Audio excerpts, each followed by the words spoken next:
Hello बच्चों, यूटेक kids आप सभी के लिए लाया है ब्यूटी एंड द बीस्ट वाला स्टोरी। बच्चों, ये पुराने जमाने की बात है। एक शहर में एक व्यापारी रहता था। उसकी 3 बेटियां थी। तीनों बेटियां बहुत ही सुंदर थी और जो सबसे छोटी वाली बेटी थी वो बहुत ही सुंदर और बुद्धिमान भी थी, जिस कारण उसे सुंदरी सुंदरी बोलते थे सभी। और जो उसकी 2 बहनें थी वो उससे बहुत ही जलती थी। बच्चों, तुम लोग शांत क्यों हो? बोलो हाँ हाँ और ताली बजाओ, मजा आ रहा हो तो। ये बच्चों, जो वो 2 बहनें थी वो अपना सारा समय अपने गहनों और कपड़ों में ही निकालती थी। वो दिन भर सजती संवरती रहती थी। सुंदरी को हमेशा एक ही सपना आता था। वह हमेशा यही देखती थी कि वह एक सुंदर राजकुमार से शादी करके शान से राजमहल में रहेगी। बच्चों, उसकी असली जिंदगी जो थी वो भी एक सपने की तरह बहुत ही खूबसूरत थी। बच्चों, सुंदरी की जिंदगी में वह सब खुशी थी जिसकी वह कल्पना कर सकती थी। वह अपनी जिंदगी में बहुत ही खुश थी। बच्चों, एक दिन बहुत भयानक तूफान के कारण जो व्यापारी था उसका जहाज समुद्र में डूब गया और साथ ही व्यापारी का जो पूरा धन था वो भी समुद्र में डूब गया। अब जो व्यापारी था वो पूरी तरह कंगाल हो गया था। अब व्यापारी निराश होकर अपने घर की ओर गया। वह घर जाकर अपनी तीनों बेटियों को बुलाया अपने पास और बताया, बच्चों, मेरा सारा धन समुद्र में डूब गया। अब हम लोग अमीर नहीं रहे। तब सुंदरी बोलती है, आप चिंता मत कीजिए पिताजी, हम इस मुसीबत का कोई ना कोई हल जरूर निकाल लेंगे। आप ही हमारे सब कुछ हैं। हम आपके साथ बहुत ही खुश हैं। बच्चों, अब सुंदरी घर का काम अपने कंधों पर ले लिया। अब वह पूरा घर की जिम्मेदारी संभालने लगी। लेकिन उसकी दोनों बहनें हर समय अपने पिताजी के सामने गरीबी का शिकायत करती थी कि पिताजी हमारे पास ये नहीं है, पिताजी हमारे पास कपड़े नहीं है, पिताजी हमारे पास गहने नहीं हैं। ऐसा वो करती थी। मदद करना तो दूर, वह दोनों अपने पिताजी को बहुत ही ज़्यादा दुखी करती थी। बच्चों, सुंदरी बस यही चाहती थी कि उसके पिता हमेशा खुश रहें। एक दिन उस व्यापारी को पता चला कि उसका जहाज बंदरगाह यानी समुद्र के किनारे आ रहा है। व्यापारी ने तुरंत यह बात अपनी तीनों बच्चियों को बताई। बच्चों, मेरी जहाज़ों में से एक जहाज़ बच गई थी, जिसमें से वह जहाज़ अब बंदरगाह के तट पर आ रही है। इसलिए मुझे जल्द से जल्द वहाँ जाना पड़ेगा। मैं वापस आते समय तुम सब के लिए कुछ ना कुछ लाऊंगा।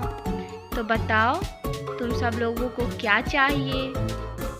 तो उसमें से एक बहन बोलती है, मैंने बहुत दिनों से कपड़े नहीं लिए हैं, तो आप मेरे लिए नए कपड़े ले आइए। फिर दूसरी बहन बोलती है, हाँ, और मेरे लिए नए गहने। फिर सुंदरी की बारी आती है, तो सुंदरी बोलती है, पिताजी, मैं यह चाहती हूँ कि आप सही सलामत जल्द ही घर आ जाइए। फिर सुंदरी के पिता बोलते हैं, पर मैं तुम्हारे लिए कुछ लाना चाहता हूँ, तो तुम कुछ न कुछ बताओ। ठीक है, तो आप मेरे लिए एक बैंगनी कलर का गुलाब का फूल ले आइए। फिर व्यापारी बंदरगाह के लिए निकल गया। वह वहां जाकर देखा तो उसकी जहाज बहुत ही बुरी हालत में थी। जहाज पूरा टूट चुका था और उसके जो सामान थे वह नावी लोग सब चुरा लिए थे। यह देखते ही उसे बहुत गहरा सदमा पहुंचा। वह निराश होकर अपने घर की ओर जाने लगा। वह अपने ख्यालों में इतना खो गया था कि उसे पता ही नहीं चला कि वह दूसरे रास्ते में जा रहा है। वह घने जंगल में खो गया। वहाँ बहुत सारे बर्फ जमा हो गए। कुछ देर बाद उसका घोड़ा थक गया। वह उस बर्फ पर चल नहीं पा रहा था। तो बच्चों, व्यापारी ने उस घोड़े को एक पेड़ पर बांध दिया और आगे चलने लगा। बच्चों, उन्हें कुछ दूर चलने के बाद एक रोशनी दिखाई दी। वह उन रोशनी को देखते देखते थोड़ी और आगे बढ़ी तो उन्होंने देखा कि वहाँ पे एक बहुत ही सुंदर महल था। बच्चों, जो महल था वो बहुत ही बड़ा और बहुत ही खूबसूरत था। बच्चों, जब वह व्यापारी उस महल के पास पहुंचा तो सोने का एक बहुत बड़ा दरवाजा खुल गया। व्यापारी अंदर गया तो उसे सबसे अचंभा बात ये लगी कि वहाँ तो बिल्कुल भी बर्फ नहीं था। वहाँ चारों तरफ संतरे के पेड़ लगे हुए थे। व्यापारी ने महल के अंदर जाने की सोची। यह महल कितना बड़ा है और कितना सुंदर है। बच्चों, जो व्यापारी था वो महल के बड़े से दरबार में आ गया, मतलब वहाँ पहुँच गया। वहाँ कोई भी नहीं था, पूरा शांत था। बच्चों, वहाँ बस एक मेज में बहुत स्वादिष्ट स्वादिष्ट पकवान रखे गए थे। पूरा वहाँ एक दावत सजा था। अब व्यापारी सोचता है ना बच्चों, कि कुछ देर तक इंतजार कर लेता हूँ। अब व्यापारी बहुत देर तक इंतजार किया और वहाँ कोई नहीं आया। फिर व्यापारी सोचता है कि मैं आवाज़ लगा लूँ, तो उसने आवाज़ लगाई, क्या कोई यहाँ है? फिर कोई नहीं आया। अब व्यापारी सोच रहा था कि यहाँ कोई रहता भी है या नहीं, यही सोच में पड़ गया था। अब मैं कितना इंतजार करूं? अब लगता है यहाँ कोई नहीं आएगा। और इस मेस में कितना स्वादिष्ट स्वादिष्ट पकवान रखे गए हैं और मुझे भूख भी लगा है। चलो खा ही लेता हूँ, अब क्या पता कब मिलेगा मुझे खाना। अगर कोई आएगा तो मैं उन्हें बाद में शुक्रिया अदा कर दूंगा, है ना बच्चों? अब व्यापारी ऐसे ही सोचा। उस व्यापारी ने अपना सारा खाना जल्द ही खत्म कर दिया। व्यापारी खाना खा के अब सीढ़ियों से ऊपर गया। वह ऊपर जाकर दरवाजा खोला तो उसने देखा कि वहाँ बहुत ही सुंदर मुलायम बिस्तर बिछा हुआ है। उसे अपने भाग्य पे विश्वास ही नहीं हो रहा था। अब वह थका होने के कारण जल्दी जाकर उस बिस्तर में सो गया और वह इतनी गहरी नींद में सो गया कि वह दूसरे दिन उठा सुबह। बच्चों, जब व्यापारी सुबह उठता है, जब उसकी नींद खुलती है तो वह देखता है कि वहीं पे टेबल में एक ड्रेस रखाया हुआ है, कपड़ा रखाया हुआ है और वह उसी का नाप का था। तो व्यापारी ने अपना कपड़ा चेंज किया और नीचे गया तो उसने देखा कि उसी मेज में फिर से वैसे ही सब्जी स्वादिष्ट खाना रखा हुआ था। और क्या था वहाँ पे कि सब चीज उसी के पसंद का था। वह भरपेट अच्छे से खाना खाया, ब्रेकफास्ट किया और फिर बाहर निकल गया महल से। बच्चों, जब व्यापारी महल से बाहर आता है तो वह देखता है कि वहाँ बहुत सारे गुलाब के फूल खिले हुए हैं। तो उसे अपनी बेटी सुंदरी की बहुत याद आती है और वह गुलाब फूलों के बीच में एक नीला कलर का गुलाब ढूंढने लगता है जो कि वहाँ नहीं था। अब क्या होता है बच्चों, अब वह सोचता है कि अब नीला गुलाब तो नहीं मिल रहा, तो अब मैं उसके लिए गुलाबी फूल ही ले जाता हूँ। ठीक है बच्चों, फिर व्यापारी क्या करता है कि उसी बाग में से एक गुलाब का फूल तोड़ता है। ठीक है बच्चों, जैसे ही वो गुलाब का फूल तोड़ता है तो पीछे से एक गुर्राने की आवाज आई। उसने तुरंत पीछे मुड़कर देखा तो वहाँ तो एक बहुत बड़ा राक्षस खड़ा था। उसकी आंखें लाल और वो गुर्रा रहा था। बच्चों, आपको डर तो नहीं लग रहा? ऐसी कोई बात नहीं है, आप तो कहानी सुन रहे हैं तो आपको डर नहीं लगना चाहिए। चलो अब आगे की कहानी सुनते हैं साथ में। फिर क्या होता है? तुम्हारी हिम्मत कैसी हुई मेरे बाग से गुलाब तोड़ने की? मैंने अपने महल में तुम्हें पनाह दी, खाना दिया, सोने के लिए बिस्तर दिया। क्या ऐसे किसी का एहसान चुकाया जाता है? बताओ। देखो, तुमने बहुत बड़ी गलती की है और इस गलती की एहसान तुम्हें चुकाना पड़ेगा। नहीं, मुझे माफ़ कर दीजिए। मैं तो अपनी बेटी के लिए एक गुलाब का फूल ले जाना चाहता था। प्लीज़ मुझे माफ़ कर दीजिए। आपने मेरे ऊपर बहुत दया दिखाई है, मुझे माफ़ कर दीजिए। क्या कहा तुमने?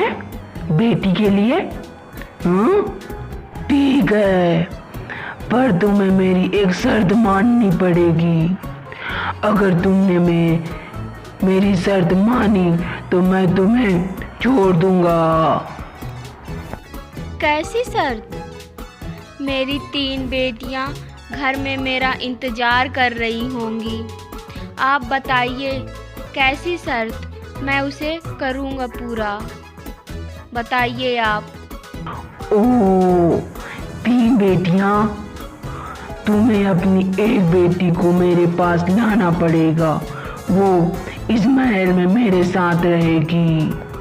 उसके बदले तुम यहाँ से आजाद हो सकते हो। मुझे मंजूर है। मेरी एक बेटी यहाँ आने के लिए जरूर तैयार हो जाएगी। बच्चों, कैसा लग रहा है आपको? मजा आ रहा है ना? चलिए आगे की कहानी सुनते हैं अब। बहुत अच्छे। मैं तुम्हें अपना सबसे तेज दौड़ने वाला घोड़ा दूंगा। तुम्हारे पास 1 महीने का समय है। तुम्हारी बेटी मेरे पास अपनी मर्जी से आएगी, तभी मैं उसे स्वीकार करूंगा, नहीं तो मैं उसे स्वीकार नहीं करूंगा। और अगर तुम मेरे पास उसे 1 महीने में लेकर नहीं आए तो फिर मैं तुम्हें ढूंढने आऊंगा और तुम्हें वहीं पे मार दूंगा। बच्चों, व्यापारी ने उस समय अपने जान बचाने के चक्कर में उस राक्षस की बात मान लिया। व्यापारी जानता था कि उसकी कोई भी बेटी उसके पास नहीं जाएगी। वह उस राक्षस के दिए गए घोड़े पर बैठा और वहां से निकल गया। घोड़ा बहुत तेज दौड़ रहा था, इसलिए व्यापारी अपने घर जल्दी पहुंच गया। बच्चों, जो व्यापारी था वह अपने आप को बहुत लाचार मान रहा था। जब व्यापारी अपने घर पहुंचा तो उसकी तीनों बेटियां उससे अपना अपना उपहार मांगने लगी। तो जो व्यापारी था वह सुंदरी को उसके लाए गए उपहार को दिया। बोलता है, लो बेटी, तुम्हारा उपहार। मुझे तो नीला गुलाब नहीं मिला, लेकिन यह लाल गुलाब मिल गया, तो मैं इसे ले आया। और मैंने तुम दोनों के लिए कोई उपहार नहीं ला पाया, और मुझे यह उपहार जो गुलाब का है वो भी बहुत महंगा पड़ गया। और उसने अपने साथ जो जो हुआ है वो हर एक चीज बताया। उसने बताया कि कैसे उसके नाव के सारे चीज चोरी हो गए, वह कैसे उस महल में गया और राक्षस से मिला और उसकी जो शर्तें थी उसे भी वह बताया। यह सुनते ही दोनों बहनें सुंदरी को दोष देना शुरू कर दिया। क्या तुम कोई समझदारी की वस्तु नहीं मांग सकती थी? तुम्हें हमेशा कुछ अलग ही वस्तु चाहिए होता है। बच्चों, तब सुंदरी बोलती है, हाँ, यह मेरी ही गलती की वजह से हुआ है और इसकी सजा मुझे ही मिलनी चाहिए। मुझे माफ कर दीजिए पिताजी, आपको मेरी वजह से इतनी दिक्कत हुई। मैं जाऊंगी उस राक्षस के पास। तब उसके पिता बोलते हैं, नहीं नहीं सुंदरी, ऐसा मत कहो। नहीं पिताजी, यह सब मेरे ही कारण हुआ है। मैं वहाँ जरूर जाऊंगी। बच्चों, जो सुंदरी थी वो उस राक्षस के भेजे हुए घोड़े पर बैठ गई। उसके पिताजी उसे बहुत मनाने की कोशिश किए कि वहाँ मत जाओ बेटी, लेकिन सुंदरी बोल रही थी कि मैं वहाँ जाऊंगी। अब तक रात हो गई थी, घोड़े के तो पंख भी निकल आए थे। अब जो सुंदरी थी और उसके पिताजी उस घोड़े में बैठकर जंगल को पार कर रहे थे। पूरा जंगल रोशन से भर गया था। ऐसा लग रहा था कि जमीन पर तारे टिमटिमा रहे हैं, है ना बच्चों? ऐसा लग रहा था कि उनके स्वागत के लिए पूरे जंगल को सजा दिया गया हो। बच्चों, वह उड़ते उड़ते जल्दी ही संतरे के पेड़ वाले रास्ते पर आ गए। बच्चों, जो महल था वो तो चांद की रोशनी में एकदम चमचमा रहा था। बहुत ही सुंदर दिख रहा था वह महल। अब क्या होता है बच्चों, आगे सुनते हैं कहानी। बच्चों, अब आगे सुंदरी के साथ क्या होता है ये हम नेक्स्ट वीडियो में देखेंगे। इसलिए आप लोग नेक्स्ट वीडियो देखना ना भूलें। वो वीडियो हमारे दूसरे पार्ट में आएगा। चलिए बच्चों, अब हम नेक्स्ट वीडियो देखते हैं, दूसरा पार्ट मतलब। चलिए बच्चों।